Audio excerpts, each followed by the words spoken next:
James Hollis is a Jungian analyst and provides multiple classes on the Jung Platform site. This is a brief audio excerpt from his free video talk, Introduction to Jungian Shadow Work. So tonight's an introduction to the idea of the shadow. Imagine for a moment that you were hearing in your basement some rustling down there. And it's disturbing. It doesn't quite go away. You wish it would. Imagine that you wanted to have it disappear, but it persists. Would you want to go downstairs and find out what's going on?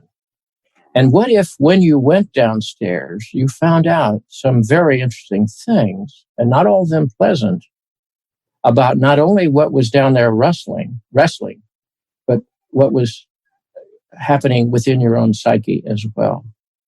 This is the metaphor, the trope, if you will, that a poet, Maxine Kumin, utilizes in her poem, Gassing Woodchucks. And it's not as if we don't have shadows. We have shadows because we're not able to take in all of the possibilities of our psychological existence. When you stop and remember, how is it that our ego begins to be formed? First of all, it's a kind of tiny archipelago that gets thrust up through shards of experience with the great waves of the unconscious swirling around it when we're infants. And you could begin to realize where it would hang on to certain clusters and certain ideas and certain values, and perhaps disown the others or neglect the others or repress the others. And we also learn in the nature of our sort of social conditioning, which we have to have if we're going to live in families and societies, that some things become acceptable and other things become unacceptable. So we begin to realize after a while there's a whole range of our reality that is not necessarily available to everyday consciousness. Now, simply because something is not observed by consciousness doesn't mean it's not present and doesn't mean that it's not active. It may, in fact, be spilling into the world through us without our even being aware of it.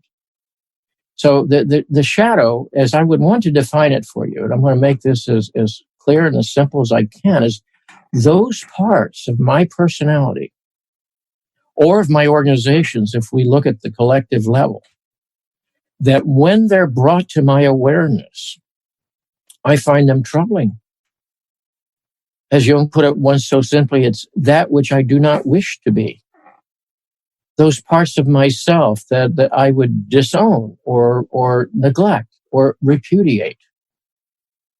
And it's not evil per se. Because there's a paradox here.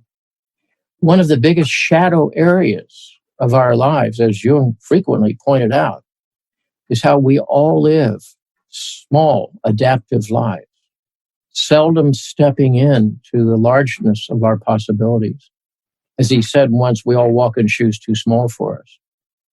So the biggest shadow issue is that we don't fully step in to our own possibilities. We don't fully embody our life's journey, not from an ego standpoint, but the ego in service to the large life force that's wishing its expression through us in this world. And yet the shadow is problematic because, again, the shadow is always a contradiction to the intentions, desires, agenda of each of us, which is why we tend to sort of push it away. Jung put it this way. He said, everyone carries a shadow. And the less it's embodied in the individual's conscious life, the darker and denser it is. If an inferiority is conscious, one can then perhaps correct it. Furthermore, the shadow is constantly in contact with other interests, so it's being subjected to modification as we grow and develop. But the more it's repressed and isolated from consciousness, and never gets corrected, the more likely it is to burst forth suddenly in a moment of unawareness. At best, it forms an unconscious snag, thwarting our well-meant intentions. This material in an excerpt from a longer podcast or video. Follow link in description to learn more.